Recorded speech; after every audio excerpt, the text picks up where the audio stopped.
မချမ်းရဲ့ဘာတွေစားနေတာလဲကြည့်လိုက်တာနဲ့စားချင်းစရာလေးနော်ဒါလေးကတင်မော်ဒီဘန်ထောင်စားမလို့ပြင်နေတာလေလုံနီလေးပြောပြပေးပါလားမချမ်းရတာဘောချစ်တယ်လို့အရှင်ပြော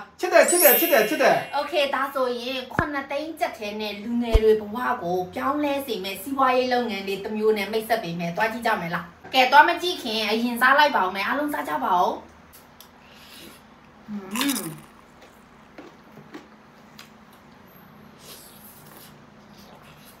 ဒါဆိုရင်စီးပွားဖြစ်လှုပ်ရောင်းချင်တဲ့သူတွေအတွက်ဒီနေ့တင်မော်ဒီဘန်ထောင်ထိုင်းဆိုင်သွားမထောင်းခင်မှာ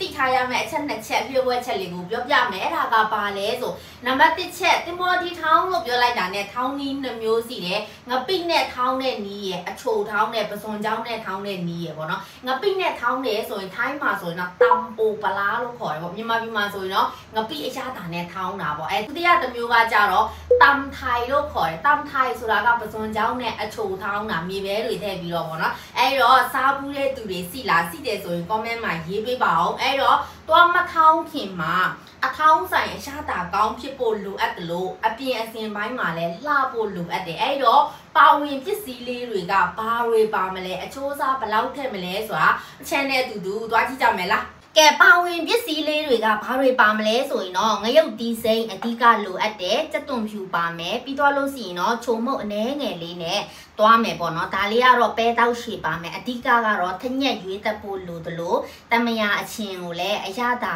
ကောင်းအောင်တစ်စိတ်ရွေးတက်ဖို့လိုတယ်ပေါ့နော်ပြီးတော့လို့ရှိရင်ဒါလေးကတော့ဆိုင်ရဲ့လျှို့ဝှက်ချက်စားကောင်းစေတဲ့လျှို့ဝှက်ချက်ကမကြီးနဲ့ထောင်းပြမယ်ပေါ့နော်ဒါလေးကတော့ငါးငံပြာကြီးအဓိကကတော့ကျွန်တော်အထောင်းတစ်ပွဲမှာဆိုရင်ငပိကအရင်အရေးကြီးတယ်ငပိပါမယ်ခရမ်းချင်တီးပါမယ်တမယာတီးပါမယ်ပါဝင်ပစ္စည်းလေးတွေကတော့ဒီလောက်ပါပဲအဓိကဘန်းထောင်းရောင်းတော့မယ်ဆိုရင်ပါဝင်ပစ္စည်းလေးတွေကတော့ဘန်းထောင်းထဲမှာပြင်ဆင်ထားရမယ့်အရာတွေအဓိကတင်မော်တီထောင်းနဲ့စားမယ်ဆိုရင်တော့ဒါလေးကတော့ဝက်ခောက်ကျွတ်ပါမယ်ပြီးတော့လို့ရှိရင်မုတ်ဖတ်ပါမယ်ကော်ဖီတုပ်ပါမယ်ပြောင်းဘူးလေးကိုပြုတ်ထားတဲ့အချိုအရသာလေးပါမယ်ပြီးရင်တော့ဒါလေးကငချောက်ကြော်လေးထည့်ထားတယ်တခွားတီးရဲ့ဘဲဥရဲ့ငရုတ်အပွားရဲ့ပေါ့နော်ဒါလေးတွေနဲ့ပြင်ဆင်ထားပြီးတော့မှသွားပြီးတော့မှထောင်းကြမယ်နော်ဒါကတော့တင်မော်တီတစ်လုံးပေါ့နော်တင်မော်တီကိုအခွန်ရင်ခွာလိုက်မယ်နော်တင်မော်တီခွာပြီးလို့ရှိရင်ဒီမှာအစည်းတွေရှိတယ်ပေါ့နော်ဒါကိုရေဆေးပြီးတော့မှတစ်ရှူလေးနဲ့နည်းငယ်တုပ်ပြီးမယ်နော်တုပ်ပေးပြီးသွားလို့ရှိရင်ကျွန်တော်ထောင်းတဲ့အခါကျရင်3နည်း2မျိုးရှိတယ်ဒီလိုချစ်ပြီးတော့မှထောင်းတာတစ်မျိုးရှိတယ်လို့ဒီလိုဓာတ်နဲ့ပေါက်တဲ့ဟာလည်းတစ်မျိုးရှိတယ်ကိုကြိုက်နဲ့တက်တဲ့ပုံစံတွားလို့ရတယ်အောက်ချမ်းကဒီနေ့ပေါက်လိုက်မယ်နော်ကဲဒီလောက်ဆိုရင်တော့ရပြီเนาะတပွဲစားဒါကိုတွားပြီးတော့မှစတင်ထောင်းကြရအောင်ကဲအထောင်းစတင်ထောင်းတော့မယ်ဆိုငရုတ်စုံကောင်းကောင်းတစ်လုံးစီဖို့လိုအပ်တယ်စတင်ထောင်းမယ်ထောင်းတဲ့အခါကျရင်အထောင်းတပွဲအယောင်လှအောင်ငရုတ်ဒီစိမ်းကိုအနီတောက်တုံးတာကပို့ပြီးတော့အယောင်လှစေတယ်အစိမ်းတောက်ဆိုရင်ထောင်းလိုက်တာနဲ့စားချင်စိမ်းမဖြစ်ပေါ်ဘူးဒါကြတော့အမဲ့ဆိုတော့ပို့ပြီးတော့အယောင်ပိုလှတယ်ရောင်းပန်းပို့ပြီးတော့လှတယ်ပေါ့နော်ဒါဆိုရင်ချန်ငရုတ်ဒီစိမ်းအနီတောက်10တောက်ထည့်မယ်ကျက်သွန်ဖြူခွာထားတဲ့ဟာ2မွာထည့်မယ်ချန်တို့ဆိုင်မှာဆိုရင်တော့အချိုမောက်တိတ်မတုံးဘူးအနည်းဆုံးတုံးတယ်1မီလီတစွန်းပေါ့နော်တကယ်လို့အချိုမောက်မစားရင်တော့တကြားအစားထိုးတုံးသွားလို့ရတယ်နော်ဒါလေးကိုမညက်တညက်ဖြစ်သွားတဲ့အထိထောင်းလိုက်မယ်နော်ဒီလောက်အနေထားဆိုရင်တော့ရပြီနော်ပဲတောက်ထည့်မယ်ပဲတောက်ကိုဘာကြောင့်အရင်ထည့်တာလဲဆိုရင်ပဲတောက်ကိုအနည်းငယ်လေးဒီလိုနည်းနည်းလေးဖိလိုက်မယ်ဒါမှချန်တို့အရသာဆက်တဲ့ဟာအကုန်လုံးပဲတောက်တွေဝင်ရအောင်နော်အရသာစတင်ဆက်လို့ရပြီအရသာဆက်တဲ့ခါကျရင်အရင်ဦးဆုံးဒါကယိုရီယာထညက်ပေါ့နော်ယိုရီယာထညက်ကို15မီလီတစွန်းမမောက်တုံးမယ်ဒီလိုမျိုးတစွန်းမမောက်နော်15မီလီတစွန်းမမောက်ထည့်မယ်ပြီးသွားလို့ရှိရင်ငံပြာရည်ကို15မီလီတစွန်းထည့်မယ်ဒါကတော့တမယာအချင်းလို့ခေါ်တယ်တမယာအချင်းကိုလည်း15မီလီ2စွန်းထည့်တယ်အဓိကကင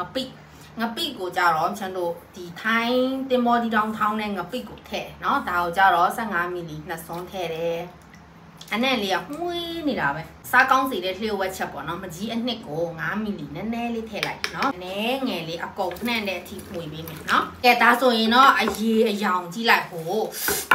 စားချင်စရာလေးဖြစ်နေပြီတမယာဒီတစ်လုံးလှီးထားတဲ့ဟာကိုထည့်လိုက်မယ်အရေမညစ်ထည့်တော့ဘူးနော်ပြီးသွားလို့ရှိရင်ခရမ်းချင်ဒီတစ်လုံးထည့်မယ်တင်မော်ဒီတပွဲစာထည့်လိုက်နော်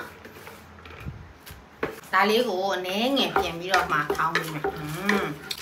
对啦，哎呀，鸡来着那个，第一家的就给洗家了喏，啥亲家的就给洗家了，给老手也比大里我本来多甜喏，给也大米鸡们喏，